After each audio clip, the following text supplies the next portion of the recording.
Shutter speed. The moment that you press the button to take a photograph, you open a camera shutter. Camera shutter is the gate that lets the light in to expose the film or a sensor. Shutter speed ranges from the fastest 1/4000th of a second to the slowest 30 seconds. Fast shutter speed means that the shutter is only open for a short period of time. A slow shutter speed means the shutter is open for longer. The longer the shutter is open, the longer the film or sensor is being exposed to light. This means that the slower the shutter speed is, the brighter the image you can capture. However, any slight shaking of the camera or the movement of subjects will result in motion blur.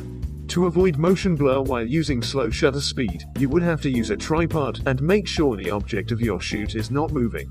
If you're photographing without the tripod, or if you're photographing fast-moving objects, you would need to use a fast shutter speed in order to get a sharp image. As a rule of thumb, you should use a minimum shutter speed of 1 divided by focal length of your lens. For example, for a 100mm lens, use a shutter speed of at least 1/100th. Play around with shutter speed in the widget below to see how it affects the image.